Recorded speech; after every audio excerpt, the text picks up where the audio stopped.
এইবার হিন্দুত্ববাদী উগ্রবাদী হিন্দু জঙ্গি সংগঠন ইসকনকে মাঠে নামাইছ দেশের গোলাপানিতে মাছ শিকার করার জন্য।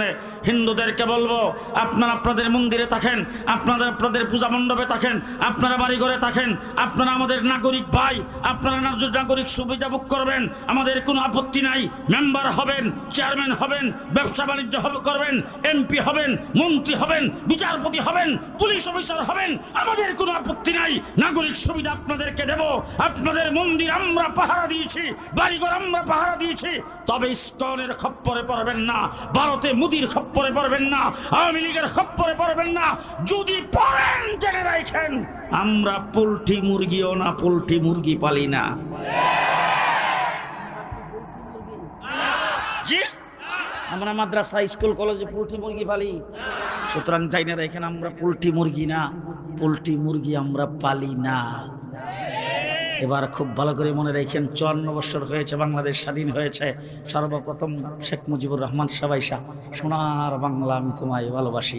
এরপরে আসছেন আরেকজন আইসা নতুন বাংলা আমি তোমায় ভালোবাসি, আরেকজন আইসা সবুজ বাংলা আমি তোমায় ভালোবাসি। লেডি প্রধানমন্ত্রী 15 বছরে মডার্ন বাংলাদেশ, আধুনিক বাংলাদেশ, ডিজিটাল বাংলাদেশ, স্মার্ট বাংলাদেশ। ব্রাহ্মণবাড়িয়াতে কত মাহফিলে আইসি, আইলি খালি স্টেজ উঠবার আগে কত হুজুর একটু, হুজুর একটু। আর স্টেজের মধ্যে দাঁড়াইলে তখন আমি যখন কথা বলবো, তখন শ্রোতাদের চেহারার দিকে তাকাইলে দেখতাম বাবা আতঙ্ক আতঙ্ক ভাব। আজকে আছে তো? জি আছে। আল্লাহ রাব্বুল আলামিন দেখেন কি করে। হযরত মুসা আলাইহিস সালাম আল্লাহ ডাক দেখো, মুসা তোমার লাঠি দিয়েও ফেরাউনরে মারতে পারতাম, কিন্তু মারতাম না, হেরে পানি দিয়ে ধরো। কি দিয়ে ধরছে? পানি দিয়া। আল্লাহ রাব্বুল আলামিন হযরত ইব্রাহিম আলাইহিস সালামের পুরাইবার জন্য নমরুদে আগুন জ্বালাইছে। আল্লাহ কি ইচ্ছা করলে এই নমরুদের আগুনটারে নিয়ে ইব্রাহিম নমরুদের বাড়ি ঘরে লাগায়া নমরুদের রাজপ্রসাদ জ্বালায়া নমরুদের শেষ করে দিতে পারতো না? পারতো না? আল্লাহ রাব্বুল আলামিন কয়, ইব্রাহিম আমি দরুম ল্যাংরা মশা দিয়া। কি দিয়া? আব্রাহা বাদশাহ এসে হাতির পাল নিয়ে বাইতুল্লাহ শরীফ ধ্বংস করার জন্য। আল্লাহ রাব্বুল আলামিন আব্দুল মুত্তালিবরে ডাক দেখো, তুমি পাহাড়ের উপর একটা তামসা দেখো, তোমার কিছু করা লাগবে না, আমি 150 টাকার পাখি দিয়া ধরুন। আবাবিল পাখি 150 টাকা ওজন, 150 টাকা। এই 150 টাকা ওজনের এক একটা পাখি 3টা করে গ্যানেট লগে। গ্যানেট কয়টা? এক একটা গ্যানেটের ওজন হইল কলোর দানার সমান। একটা টুডি আর দুই পাখার মধ্যে লে উপর দিক দিয়ে পজিশন রেডি। খালি আব্রাহা বাদশাহ কইছে রাইট রেডি গো। আল্লাহ কো বমিং শুরু কর। ওয়া আরসালা আলাইহিম তাইরান আবাবিল তারমিহিম বিহিজারাতিম মিন সিজিল ফাজআলাহুম কাসফিম মাকুল। তাফসীরের কিতাবে লেখছে যে একটা গুড়ার মুখের ভিতরে যদি আম পাতা, জাম পাতা, কাঁঠাল পাতা, বিভিন্ন রঙের পাতা যদি ঢুকিয়ে দেন, আর এটা যদি চাবাইতে থাকে, চাবাইতে যদি এবারে ফিরে বুবি করে মুখ থেকে ফালায়, এরপরে কোনটা আম পাতার অংশ কোনটা জাম পাতার অংশ চিনুন যাইব। ওই শুধু পাখিগুলি যখন কলুর দানার মতো গ্রেডগুলি খেলি নিচের দিকে ছাড়ছে, হাতির গুস্ত কোনটা, মানুষের গুস্ত কোনটা, হাতির হাড্ডি কোনটা, মানুষের হাড্ডি কোনটা, কিছুই চিনতে পারে নাই। আল্লাহ রাব্বুল আলামিন হেফাজতে ইসলামরে ডাক দিয়া কও, শাপলা চত্বরে নির্যাতিত হইছ, জেল জুলুম খাটছ, তোমরাও সবর করো, বিএনপি জামাত তোমরাও সবর করো, আমি তোমাদের দ্বারা ফালাইতাম না, ছাত্রদের দিয়া ধরুম। কারে দিয়া ধরছে?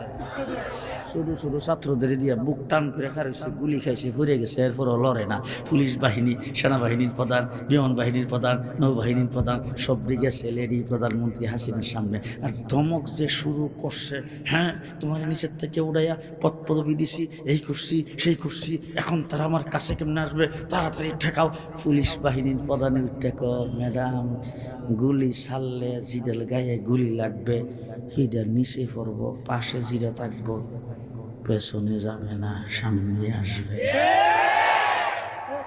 আল্লাহর কুদরত দেখছেন তো? কুদরত দেখছেন তো? বাস এখন আমি আপনাদের জিজ্ঞেস করতে যাই, ভাগ্যা যে গেল কথায় কই তো পালাবো না, খেলা হবে। 15 বছর পর্যন্ত খেলার মাঠে ছিলাম, জেলখানায় যাওয়ার আগেও খেলছি, জেলের থেকে করে খেলছি। গলার আওয়াজ কোন ডাউন দেখছেন? জি, তোমরা খেলা হবে বলছো, আমরা 15 বছর মাঠে ছিলাম, এখন চূড়ান্ত খেলার সময়। 15 বছর আমাদের সাথে তোমরা খেলতে পারো নাই, তোমাদের পুলিশ লীগের মাধ্যমে খেলছো। তোমরা যেখানে গেছো সেখানে প্রশাসনের লোক লাগাইছো। আজকে পুলিশ তোমাদের সাথে নাই, আসো কত দানে কত চাউল। চূড়ান্ত খেলার সময় এখন, মনে থাকবে তো? আচ্ছা, পালাবো না কই এখন গেছে কো? রিমান্ডের মধ্যে দৈনিক অন্তত 50 বার আমার গালি দিত, পাকিস্তানি রাজাকার, পাকিস্তানি রাজাকার। আরে আমি তো গোটা পশ্চিমা দুনিয়া ঘোরাফেরা করি, ইউরোপ, আমেরিকা, কানাডা সব জায়গায় আমি গেছি, কিন্তু পাকিস্তান আজ পর্যন্ত যাই নাই। পাকিস্তানের সাথে তো আমাদের কোনো বন্ধুত্ব নেই, পাকিস্তানে তো আমাদের শ্বশুর বাড়িও না, পাকিস্তানে তো আমাদের মামার বাড়িও না, পাকিস্তানে তো আমরা কোনো বাড়ি ঘরও করি নাই। তা আমাদেরকে পাকিস্তানি রাজাকার বলে গালি দিয়েছ। আর তোমরা মানে পাকিস্তানি রাজাকার না, তোমরা আমাদের জন্য দেশটাকে আমাদের দ্বারা ক্ষতি করে মনে করছো। যারা আমাদেরকে পাকিস্তানি বলে রাজাকার বলে গালি দিতা, আজকে যারা ভারতে মুদির কুলে গেছো, তোমাদের বলবো আমরা পাকিস্তানি রাজাকার নয়, তোমরা সবাই ভারতীয় রাজাকার, ভারতীয় রাজাকার, ভারতীয় রাজাকার।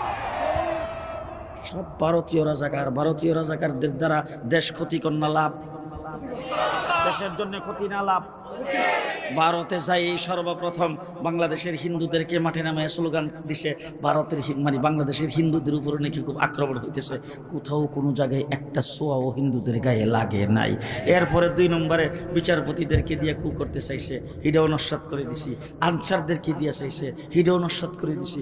এরপরে বাংলাদেশের বাঁধ খুল্লা দিয়া ফানি মাইরা চাইছিল, একবারে চিটাং থেকে দইরা